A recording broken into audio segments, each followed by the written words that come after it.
नमो नमः। नमः संस्कृताय। आज हम पुनः अभिज्ञान शाकुंतलम के अध्ययन के क्रम में उपस्थित हुए हैं। अभी तक हमने अभिज्ञान शाकुंतलम के तृतीय अंक के कुल 5 श्लोकों का अध्ययन कर लिया है। इस कक्षा में हम 6ठे श्लोक से प्रारंभ करते हैं।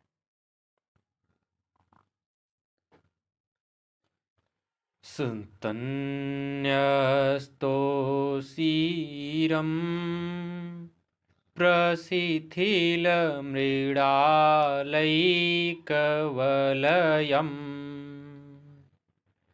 प्रियाया संबाधम् किमपि कमनीयवपुरिदम्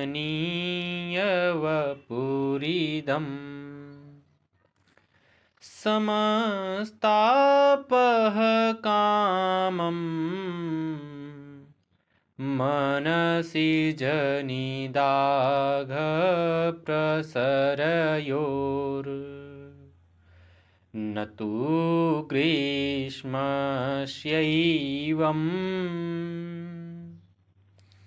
सुभगमपराधं युवतिषु। इसका अन्वय है, प्रियायाः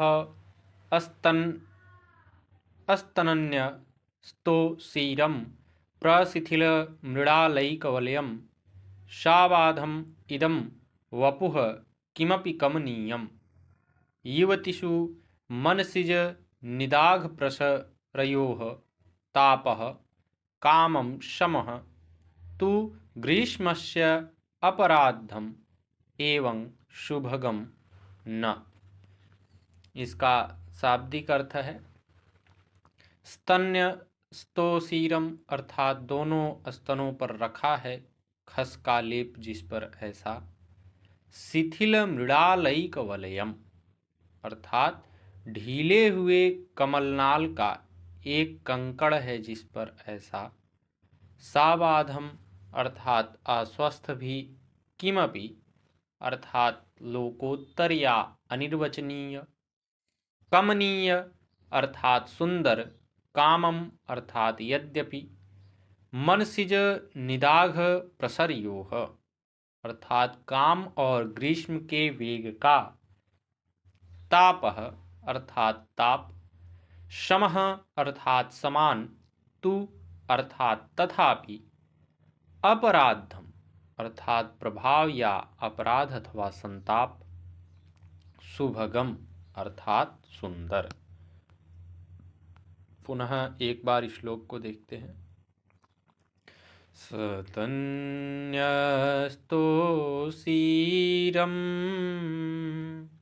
प्रशिथिलमृडालैकवलयम् प्रियायाः शाबाधम्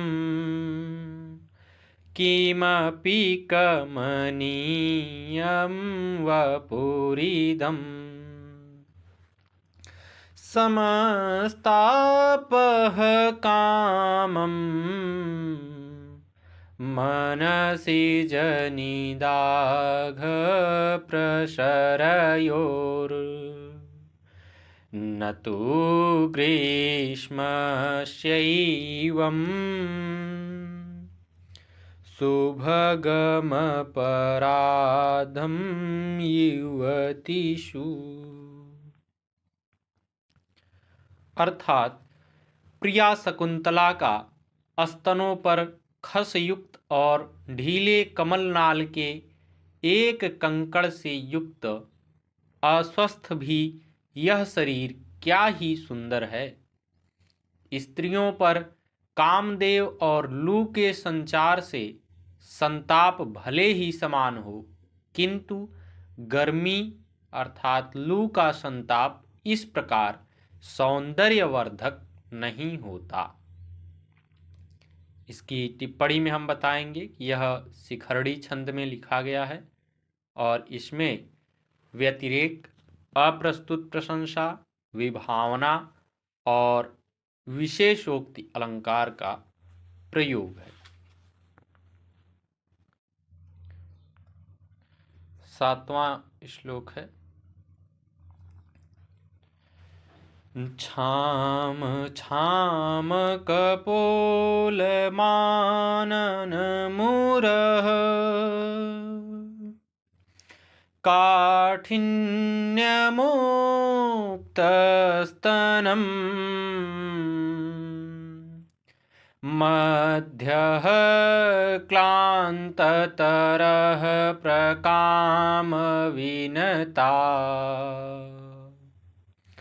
वंशौ छविः पाण्डुरा शोच्या च प्रियदर्शना च मदन क्लिष्टेयमालक्ष्यते पत्राणामिव शोषणेन मरुता स्पृष्टा माधवी। इसका अन्वय है।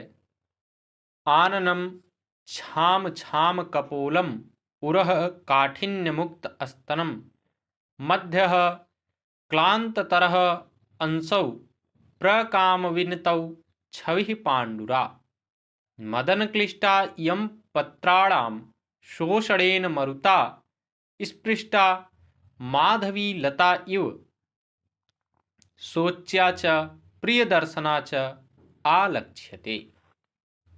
इसका शाब्दिक अर्थ है।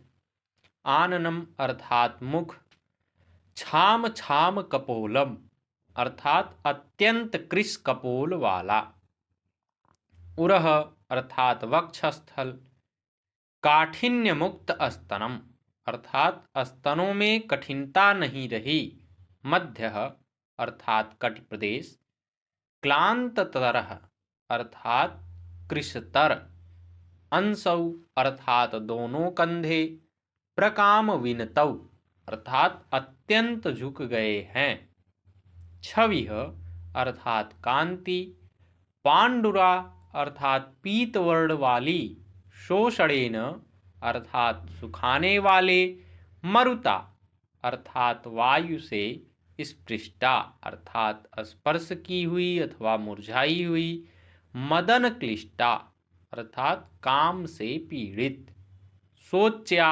अर्थात शोचनीय, प्रिय दर्शना अर्थात सुंदर दिखाई देने वाली अथवा मनोहर, आलक्ष्यते अर्थात दिखाई देती है। पुनः एक बार श्लोक को देखते हैं। छाम छाम कपोलमानन मुरः काठिन्यमुक्तस्तनम् मध्यः क्लान्ततरः प्रकामविनता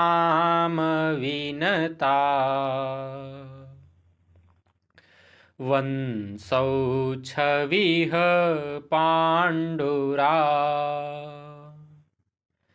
शोच्या च प्रियदर्शना च मदन क्लिष्टेयमालक्ष्यते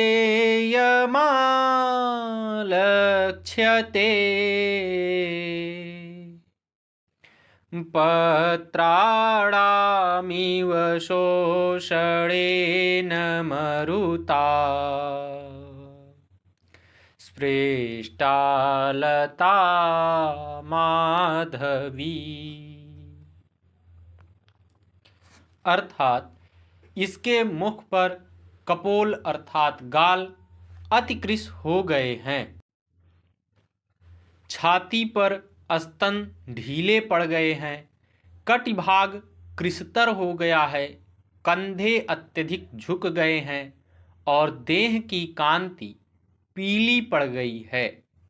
काम पीड़ित यह शकुंतला पत्तों को सुखाने वाली, हवा से छुई हुई माधवी अर्थात वासंती लता के तुल्य शोचनीय और दर्शनीय दिखाई दे रही है। इसकी टिप्पणी में हम बताएंगे कि यह शार्दूल विक्रीडित छंद में लिखा गया है और इसमें विरोधाभास, काव्यलिंग और उपमा अलंकार का प्रयोग है। 8वां श्लोक है। पृष्टा जनेन समदुःख सुखेन बाला, नेयं न वक्ष्यति मनोगतमाधिहेतुम्। दृष्टो विवृत्य बहुशोऽप्यनया सतृष्ण, मत्रान्तरे श्रवणकातरतां गतोऽस्मि। इसका अन्वय है, यम बाला शम दुख सुखेन जनेन पृष्टा, मनोगतम आधिहेतुम न वक्ष्यति न, अनया बहुशः विवृत्यम सतृष्णं दृष्टः अपि अत्रांतरे श्रवणकातरतां गतः अस्मि। इसका शाब्दिक अर्थ है, सम दुख सुखेन अर्थात समान दुख और सुख वाले, मनोगतम अर्थात हृदय स्थित, आधि हेतुम अर्थात मानसिक व्यथा के कारण को, अत्रांतरे अर्थात इस अवसर पर या इस समय, बहुशः अर्थात अनेक बार, विवृत्त अर्थात मुख को घुमाकर, सतृष्णम अर्थात तृष्णा के साथ, श्रवण कातरताम अर्थात उसके वचन को सुनने में व्याकुलता को। पुनः एक बार श्लोक को देखते हैं। पृष्टा जनेन समदुःख सुखेन बाला, नेयं न वक्ष्यति मनोगतमाधिहेतुम्।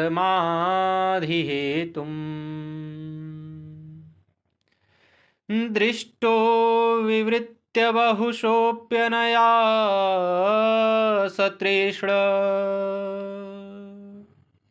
मत्रान्तरे श्रवणकातरतां गतोऽस्मि। अर्थात यह बालिका शकुंतला सुख दुख के साथी व्यक्तियों से पूछी गई अपने मानसिक दुख के कारण को नहीं बताएगी। ऐसा नहीं हो सकता। इसने बहुत बार पीछे मुड़कर तृष्णा के साथ मेरी ओर देखा, फिर भी मैं इस समय इसका उत्तर सुनने के लिए अधीर हो गया हूँ। इसकी टिप्पणी में हम बताएंगे कि यह वसंत तिलका छंद में लिखा गया है और इसमें काव्यलिंग अलंकार का प्रयोग है। 9वां श्लोक है। स्मर एव तापहेतुर्निर्वापयिता स एव मे जातः, दिवस इवाभ्रस्यामस्तपात्यये जीवलोकस्य। इसका अन्वय है, तपात्ये जीवलोकस्य अभ्रस्यामः दिवस इव स्मरः एव मे ताप हेतुः स एव निर्वापयिता जातः। इसका शाब्दिक अर्थ है, तपात्यये अर्थात तपस्य अत्यय, इसमें तत्पुरुष समास का प्रयोग है, अर्थात ग्रीष्म ऋतु के समाप्त होने पर, अर्थात जब वर्षा ऋतु का आरंभ होता है। जीवलोकस्य अर्थात प्राणी समूह को अभ्रश्यामः अभ्रैःश्यामः तत्पुरुष समास का प्रयोग है। इसका अर्थ है मेघों से श्याम वर्ण वाला, अर्थात बादलों से श्याम वर्ण वाला। स्मरः अर्थात कामदेव, ताप हेतु अर्थात संताप के कारण, निर्वापयिता अर्थात ताप को शांत करने वाला, जातः अर्थात हुआ। पुनः एक बार श्लोक को देखते हैं। स्मर एव ताप हेतुर्निर्वापयिता स एव मे जातः दिवस इवाभ्रश्यामस्तपात्यये जीवलोकस्य। अर्थात ग्रीष्म ऋतु की समाप्ति पर प्राणी वर्ग के लिए बादलों से काले दिन की तरह कामदेव ही मेरे संताप का कारण था, वही अब शांतिप्रद हो गया है। इसकी टिप्पणी में हम बताएंगे कि यह आर्या छंद में लिखा गया है और इसमें विरोधाभास और उपमा अलंकार का प्रयोग है। 10वां श्लोक है। इदम शिशिरये रन्तस्तापाद् विवर्णमणिकृतं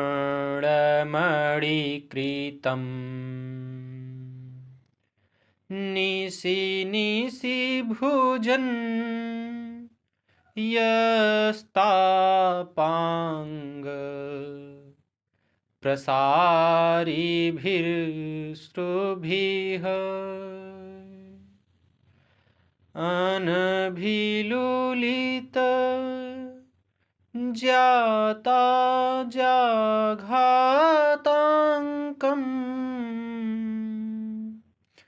मुहुरमणिबन्धनात्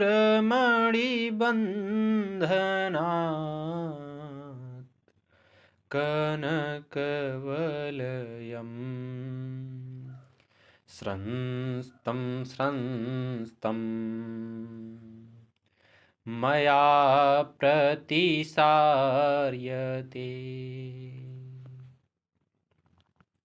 इसका अन्वय है निशि निशि भुजन्यस्तापांग प्रसारिभिः अंतस्तापात् अशिशिरैः अश्रुभिः विवर्णमणिकृतं मणिबन्धनात् स्रस्तं स्रस्तं इदं कनकवलयं मया अनभिलुलितज्याघाताङ्कं मुहुः प्रतिसार्यते।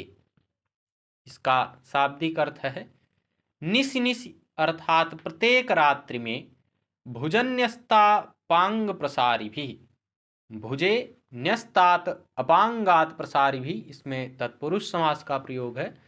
इसका अर्थ है कि बाएं हाथ पर रखे हुए नेत्रों के छोर से निकलते हुए, अंतस्तापात अर्थात कामजनित आंतरिक संताप के कारण, अशिशिरैः अर्थात उष्ण, अश्रुभिः अर्थात अश्रुओं से, विवर्ण मणिकृतम विवर्णाः मणयः यस्मिन् तत् विवर्ण मणि, इसमें बहुब्रीहि समास का प्रयोग है, अर्थात जिसकी मणियां कांतिहीन हो गई हैं।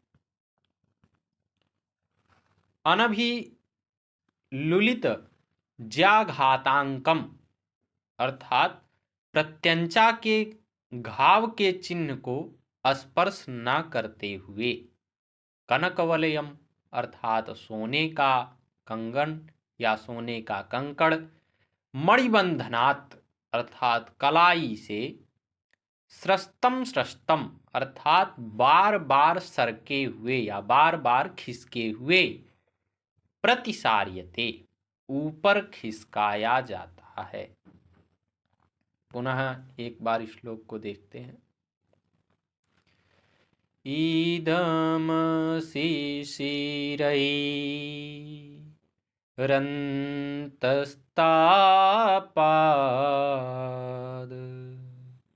विवर्णमणिकृतम् निशि निशि भुजन् यस्तापाङ्ग प्रसारिभिरश्रुभिः अनभिलुलित जाघाताङ्कम् मुहुरमणिबन्धनात् कनकवलयं स्रस्तं स्रस्तं मया प्रतिसार्यते।